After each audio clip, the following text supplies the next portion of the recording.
बाई तुम्ही दिव्या शिंदेची बराबरी करण्याचा प्रयत्न करू नका. दिव्या शिंदेची बराबरी करण्याचा प्रयत्न करू नका. व्हिडिओ शेवटपर्यंत बघा. एकदम सगळ्यात महत्त्वाचा मुद्दा मी बोलणार आहे.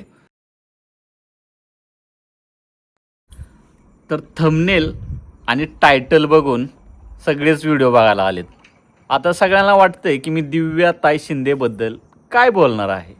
तर व्हिडिओ शेवटपर्यंत बघा. हा विषय म्हणजे कसा आहे, मोकार माझ्यावर आरोप रचण्यात आलेले आहेत आणि कुठल्याच गोष्टीची शहानिशा न करता डायरेक्टमध्ये कमेंटमध्ये येऊन घाण केली आहे माझ्या. तर मी एक व्हिडिओ बनवला होता बिग बॉसमधल्या एका क्रिएटरवर आणि तो व्हिडिओ कुठला तुम्हाला दाखवतो. हो का, ही व्हिडिओ आहे का? हो का, ही व्हिडिओ. एक मिनटं थांबा, एक मिनटं.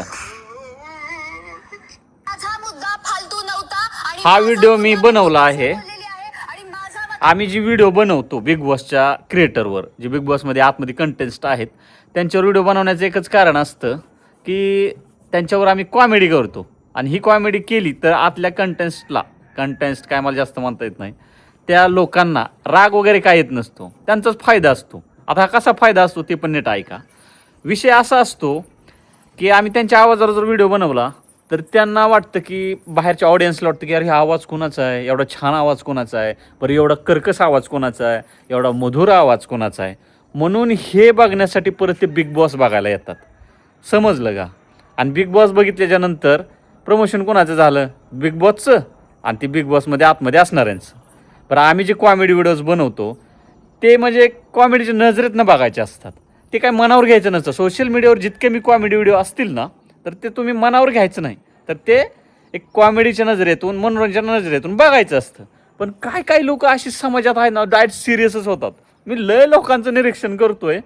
बरं जी लोक दिशाभूल करतात, काहीतरी आबाळ हेपलेस गोष्टी करतात, हां त्यांना तुम्ही बोला ना, माझं त्याच्याबद्दल काय म्हणणं नाही आहे. पण जी लोक सरळ साध्या मार्गाने तुम्हाला जर हसवण्याचा प्रयत्न करतात, तुमचं मनोरंजन करतात, पण खाली कमेंटची घाण हागंदारी कशाला करायची, मला हे म्हणायचं. आता महत्त्वाचा मुद्दा म्हणजे दिव्या शिंदे की जी बिग बॉसमध्ये आहे सध्या. आणि मी ही व्हिडिओ बनवल्यानंतर की मला खाली एवढ्या कमेंट आल्या, त्या तुम्हाला कमेंट दाखवतो. गरज काय होती मला अशा कमेंट टाकायच्या? काही संबंधच नाही. मी म्हणतो दिव्या शिंदेचे जे समर्थक आहेत, दिव्या शिंदेचे जे फॅन फॉलोविंग आहे, त्यांनी मला कमेंटमध्ये येऊन अशी हागंदारी करायला नाही पाहिजे होती. तर काय हागंदारी केली मी तुम्हाला दाखवतो. काय काय कमेंट आल्या त्या, मला गरज नव्हती ना. मला मी म्हणतो योग्य काय आहे, म्हणजे विषय काय तो महत्त्वाचा बघायचा होता आधी. बघा मला कमेंट काय आलेल्या आहे त्या तुम्हाला सांगतो. जरा जास्तच होतंय तुमचं, जमिनीवर पाय राहू द्या. अच्छा, तर सोशल मीडियावर जास्त स्टार फक्त परीमुळे आहे. हे काय नाही एवढं. लायकीत बोला जरा, आमची लाडकी बहीण दिव्या शिंदेचा डायलॉगचा दुरुपयोग केला तर जिथून आला तिथंच परत जायला लागतंय. अच्छा मूर्ख बाई. अच्छा, तर परत अजून काय आहे ना, काय फालतूगिरे, हे काय विषय नाही, हे असे कमेंट येतच राहतात. परत लायकीत नसणारे लोक तुम्ही. अच्छा, आणि भिकार तोंडे आपली लायकी बघून ट्रोल बनवावे. मी ट्रोल केलंय का? अरे कॉमेडी केली, तुला ट्रोलिंग कळतं का? आता अजून बघा, आता एवढंच बाकी होतं. अजून काय बघा, खाली बरोचशा कमेंट आहे त्या. यांना घ्या रे कोणीतरी बिग बॉसमध्ये. आम्हाला बिग बॉसमध्ये जायचं तर आहे, आणि घ्यायचं आहे का नाही घ्यायचं ते बिग बॉसचे मॅनेजमेंट ठरवतील. तुमच्या सांगण्याने काय घेणार नाहीत, आणि तुमच्या सांगण्याने घेतल्यावर तर काय थँक्यूच की. प्रत्येकाची इच्छा आहे आजकाल, प्रत्येक रील स्टारला वाटतं बिग बॉसच्या घरात जावं का, तर ते आता सध्याचा टॉपचा प्लॅटफॉर्म बनलेला आहे. आणि गेल्या वेळेस पूर्ण रेकॉर्ड ब्रेक केलेलं होतं त्यांनी. अजून कमेंट आहेत. मला एक कमेंट मी वाचली होती. कालपर्यंत तुझा उगवता सूर्य होता, पण ह्या व्हिडिओपासून डुबती नय्या सुरू झाली. अच्छा, पर तुला काही जमत नको, दुसऱ्याची कॉपी, दिवस संपले आता, भाकरी थापत बस. थांबा बाई, तुम्ही दिव्या शिंदेची बराबरी करण्याचा प्रयत्न करू नका. दिव्या शिंदेची बराबरी करण्याचा प्रयत्न करू नका. व्हिडिओ शेवटपर्यंत बघा. एकदम सगळ्यात महत्त्वाचा मुद्दा मी बोलणार आहे. आणि अजून बघा, तुमचा नंबर मिळेल का, तुमचा सत्कार करायचा आहे.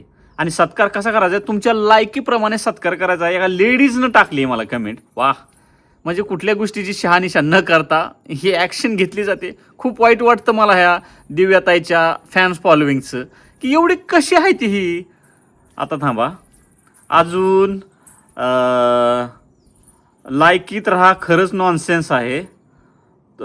अजून काय आहे, दिव्याताई बरोबर काय बोललं जातंय. हां, चुकीचा व्हिडिओ बनवला दादा तुम्ही. अच्छा, आता लायकी नाही आहे तुझी एवढी माजायची. माजू नको ग बाई. दिव्या शिंदे अगं भिकारचोट बाई, ती एज्युकेशनल जोरावर बोलते, पण तिच्यामध्ये तेवढे टॅलेंट आहे. तू एक भिकारचोट आहे. तिचा डायलॉग मारतेस, कॉपी करू नको. डायलॉग मारतेस, कॉपी करू नको. तुम्हाला मुद्दा काय आहे तुम्हाला अजून पण समजला नाही की मला काय बोलायचं ह्या व्हिडिओमधून. तर तुम्हाला मी सांगतो, लाज वाटली पाहिजे. तुला दिव्या कोण आहे ते माहिती नाही वाटतं. मी भीमकन्या आहे, काही पण व्हिडिओ बनवते, नालायक नॉनसेन्स. अच्छा, आता अजून काहीतरी आहे. अरे काळ्या आईला कुत्रा लागला, पहिले कुत्रे काळ म्हणजे काय लिहित तर नाही, शिवी देत आहेत नाही नीट. काय लोक शिव्या देतात ते. लायकीतच राहायचं. हे वाक्य बिग बॉस मध्ये तन्वी कोलते बोलते, हे दिव्या शिंद्याचं नाहीये. Divya Shinde, Priya Bhalerao, thank you so much. फक्त ह्याच व्यक्तीला आवाज ओळखू आलेला आहे की हा आवाज दिव्या शिंदेचा नाहीये. आणि मोकार माझ्या कमेंटमध्ये येऊन हागंदारी केली लोकांनी. अरे तुम्ही दिव्या शिंदेचे समर्थक आहात की बिंडोक आहात? तुम्ही दिव्या शिंदे ताईचे जर तुम्ही फॅन फॉलोविंग असाल ना, तर दिव्या शिंदे ताईचा आवाज आणि अजून काय बोलायचं होतं, दिव्या शिंदेचा आवाज आणि तिचा चेहरा ध्यानात ठेवा. पहिली गोष्ट तर ना, तुम्ही कानाचा इलाज करा. जे दिव्या शिंदेचे फॅन फॉलोविंग आहेत त्यांनी पहिल्या कानाचा इलाज करा आणि मग माझ्या कमेंटमध्ये येऊन हागंदारी करा. भावानो, दिव्या शिंदे ताईबद्दल माझं काहीही म्हणणं नाही आहे. ती बिग बॉसमध्ये गेले तिच्या टॅलेंटच्या जोरावर, पण माझा तिच्या विरोधात अजून एकही व्हिडिओ आला नाही. आणि इथून पुढे बिग बॉसमधचा जो व्हिडिओ येईल कॉमेडी, ते फक्त कॉमेडीच्या नजरेतनंच बघत चला. आणि महत्त्वाचा मुद्दा सगळ्यात, ह्या ताईनं कमेंट टाकली, हे वाक्य बिग बॉसमधल्या तन्वी कोलतेचं आहे, दिव्या शिंदे नाही आहे. आता हा व्हिडिओ बघा. माझा मुद्दा फालतू नव्हता आणि माझा मुद्दा मी मुद्देसूर बोललेली आहे आणि माझ्या मतावर मी सुद्धा ठाम आहे. नॉनसेन्स आहे.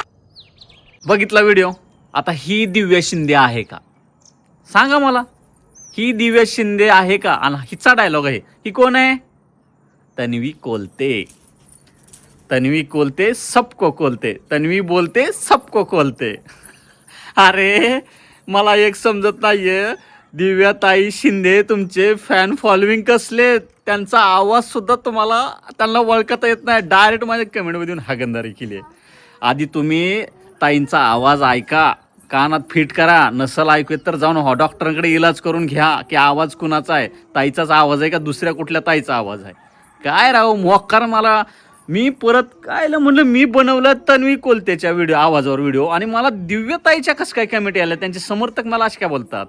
भावांनो, दिव्याताई बी जिंकावी, तन्वी कोलते बी जिंकावी. प्रत्येक 16 सदस्यामधल्या सगळ्यांना अपेक्षा आहे की आपल्याला ट्रॉफी यावी. पण ज्याच्या त्याच्या टॅलेंटनुसार, ज्याच्या त्या मेमरीनुसार ती ट्रॉफी त्याच व्यक्तीकडे जाणार आहे. त्याच्यामुळे सपोर्ट सगळीजण करा. प्रत्येकाचा आवडता बिग बॉसमध्ये असणारा व्यक्ती आहे घरात जो आहे तो. कोणाचं तन्वी कोलत्या फॅन फॉलोविंग आहे, कोणाची दिव्याताईचे फॅन फॉलोविंग आहे, प्रभूचे आहे, रोशन दादाचे आहे, परत अजून अनुश्री मानेचे आहे. अरे बरेच लोकांचे फॅन फॉलोविंग बाहेर आहेत. पण त्यांचा आवाज ओळखा आणि त्यांना ओळखायचं शिका पहिल्यांदा. मोकार माझ्या कमेंटमध्ये येऊन हागंदारी करा नका. आवाज कुठला आहे ते आधी चेक करा. ओके. आणि दिव्याताई तुम्हाला पण बेस्ट ऑफ लक, आणि तन्वीताई तुम्हाला पण बेस्ट ऑफ लक. का तर तुमच्या आवाजामुळे मी शिव्या खाल्ल्या त्या. तर बिग बॉसमध्ये जेवढे 16 सदस्य आहेत त्यांना पण सगळ्यांना बेस्ट ऑफ लक. कुणी पण ट्रॉफी घेऊन या, अभिमान वाटेल महाराष्ट्राला.